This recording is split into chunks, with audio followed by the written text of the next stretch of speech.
कभी सोचा है हमारा दिमाग चीजों को एक दूसरे से जोड़ता कैसे है? मतलब कभी कभी तो हमें पता भी नहीं चलता और ये कनेक्शंस बन जाते हैं। आज हम इसी कमाल के दिमागी प्रोसेस को समझने वाले हैं जिसे कहते हैं क्लासिकल कंडीशनिंग। तो सवाल ये उठता है कि क्या सच में एक मामूली सी आवाज किसी के बर्ताव को, उसके तौर तरीके को बदल सकती है? चलिए इसी गुत्थी को सुलझाते हैं और यकीन मानिए जवाब काफी दिलचस्प होने वाला है।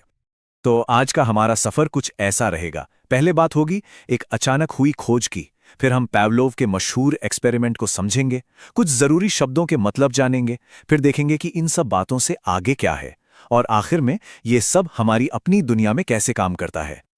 तो कहानी शुरू होती है एक ऐसी खोज से जो असल में होनी ही नहीं थी।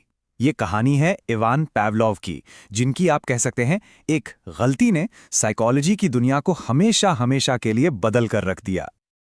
और देखिए, मजे की बात तो ये है कि इवान पावलोव कोई साइकोलॉजिस्ट थे ही नहीं, वो तो एक फिजियोलॉजिस्ट थे जो कुत्तों के डाइजेशन सिस्टम पर रिसर्च कर रहे थे। लेकिन अपने एक्सपेरिमेंट्स के दौरान उन्हें कुछ ऐसा दिखा जिसने साइंस की पूरी दिशा ही मोड़ दी। तो चलिए अब सीधा चलते हैं उस मशहूर एक्सपेरिमेंट पर जो इस पूरी थ्योरी की आप कह सकते हैं बुनियाद है। इसे समझना बहुत जरूरी है क्योंकि क्लासिकल कंडीशनिंग का पूरा सार इसी में छिपा है। ये पूरी प्रोसेस ना 3 सिंपल स्टेप्स में होती है। कंडीशनिंग से पहले क्या था, कंडीशनिंग के दौरान क्या हुआ, और फिर कंडीशनिंग के बाद क्या नतीजा निकला। चलिए एक एक करके इन तीनों को देखते हैं। तो सबसे पहले स्टेज 1 यानी कंडीशनिंग से पहले। यहां सब कुछ एकदम नेचुरल है। कुत्ते के सामने खाना रखते हैं और जाहिर है उसकी लार टपकने लगती है। ये तो एक नेचुरल रिएक्शन हुआ। दूसरी तरफ एक घंटी बजाते हैं और कुत्ते को कोई फर्क नहीं पड़ता। क्यों? क्योंकि उसके लिए उस घंटी का कोई मतलब ही नहीं है। अब आता है असली खेल, स्टेज 2 यानी कंडीशनिंग के दौरान। पावलोव ने क्या किया? उन्होंने घंटी बजाई और ठीक उसके बाद कुत्तों को खाना दिया। और ये एक बार नहीं, बार बार दोहराया गया। धीरे धीरे क्या हुआ, कुत्तों के दिमाग ने घंटी की आवाज और खाने के बीच एक कनेक्शन बनाना शुरू कर दिया। और फिर आया तीसरा और आखिरी स्टेज, कंडीशनिंग के बाद का। अब देखिए जादू। कुछ वक्त बाद पावलोव ने सिर्फ घंटी बजाई, खाना नहीं दिया, लेकिन कमाल यह हुआ कि कुत्तों की लार फिर भी टपकने लगी। ऐसा लगा जैसे घंटी में ही खाने की ताकत आ गई हो। बस एक नया कनेक्शन, एक नई सीख दिमाग में बैठ चुकी थी। ठीक है, तो एक्सपेरिमेंट तो समझ आ गया। अब जरा इसकी साइंटिफिक भाषा को भी समझ लेते हैं, मतलब वो शब्द जो इस पूरे प्रोसेस को एक्सप्लेन करते हैं।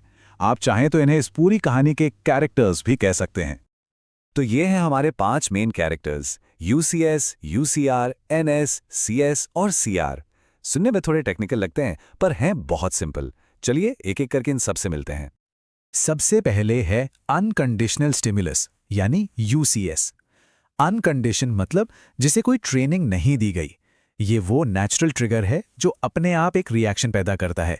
जैसे हमारे एग्जाम्पल में खाना, उसे देखकर तो लार आएगी ही, ये नेचुरल है। फिर आता है कंडीशन स्टिमुलस यानी सीएस। कंडीशन मतलब जिसे सिखाया गया है। याद है वो घंटी? पहले तो वो न्यूट्रल थी, उसका कोई मतलब नहीं था, लेकिन खाने के साथ बार बार बजने के बाद उसने एक नया मतलब सीख लिया। अब वो सिर्फ एक आवाज नहीं बल्कि एक पावरफुल सिग्नल बन चुकी थी। और आखिर में है कंडीशन रिस्पॉन्स यानी सीआर। ये वो सीखा हुआ रिएक्शन है जो अब कंडीशन स्टिमुलस यानी घंटी से हो रहा है। तो घंटी की आवाज सुनकर लार का आना, यही है सीआर। देखिए, रिएक्शन तो वही है, लार आना, लेकिन अब उसका ट्रिगर बदल गया है। वो अब नेचुरल नहीं बल्कि सीखा हुआ है। लेकिन रुकिए, कहानी यहीं खत्म नहीं होती।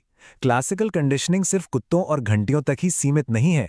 इसमें कुछ और भी दिलचस्प चीजें हैं जो इसे और भी गहरा बनाती हैं। यहां 2 बड़े मजेदार कॉन्सेप्ट्स आते हैं, जनरलाइजेशन और डिस्क्रिमिनेशन। जनरलाइजेशन का मतलब है सब एक जैसे हैं, यानी कुत्ता सिर्फ पावलोव की घंटी पर ही नहीं बल्कि मिलती जुलती हर आवाज जैसे दरवाजे की घंटी पर भी लार टपकाने लगे। और डिस्क्रिमिनेशन ठीक इसका उल्टा है, मतलब सिर्फ यही वाला। कुत्ता सीख जाता है कि सिर्फ डिनर वाली खास घंटी बजेगी तभी खाना मिलेगा, किसी और घंटी पर नहीं। अच्छा, एक बार जो चीज सीख ली, क्या वो हमेशा याद रहती है? जरूरी नहीं। इस सीखने का भी एक लाइफ साइकिल होता है। सबसे पहले होता है एक्विजिशन, यानी जब कनेक्शन पहली बार बनता है। फिर आता है एक्सटिंक्शन, मतलब अगर आप घंटी बजाते रहें लेकिन खाना ना दें तो धीरे धीरे लार आना बंद हो जाएगा, वो आदत खत्म हो जाएगी। पर मजे की बात यह है कि कुछ दिनों बाद अगर आप अचानक फिर घंटी बजाएं तो वो रिएक्शन वापस आ सकता है।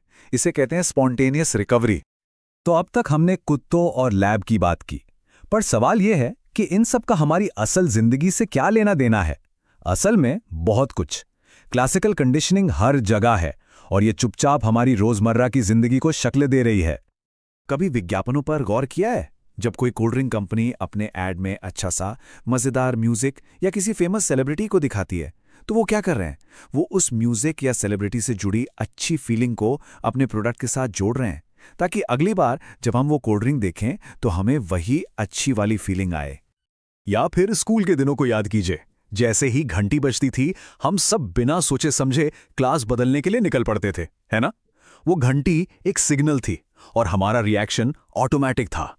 इसी तरह अगर कोई टीचर किसी सब्जेक्ट को बहुत मजेदार तरीके से पढ़ाता है तो हमें उस सब्जेक्ट से ही एक पॉजिटिव कनेक्शन महसूस होने लगता है। और यही चीज हमारे डर और फोबिया को भी एक्सप्लेन करती है। सोचिए, किसी को बचपन में एक मधुमक्खी ने जोर से काटा हो सकता है कि सिर्फ उस एक बुरे अनुभव की वजह से वो इंसान बड़ा होकर हर उड़ने वाले कीड़े से डरने लगे। ये एक बहुत ही पावरफुल इमोशनल कनेक्शन का नतीजा है। तो अगर इस पूरी बात को एक लाइन में समेटना हो तो वो बस इतनी सी है: जुड़ाव के माध्यम से सीखना। हमारा दिमाग हर पल हमारे आसपास के दुनिया में पैटर्न और कनेक्शन ढूंढता रहता है। तो आखिर में बस एक सवाल छोड़ जाते हैं। जरा सोचिए, हमारी अपनी जिंदगी में ऐसे कौन से अनजाने अनदेखे कनेक्शंस हैं जो चुपचाप हमारी पसंद नापसंद को, हमारे फैसलों को और हमारे बर्ताव को कंट्रोल कर रहे हैं?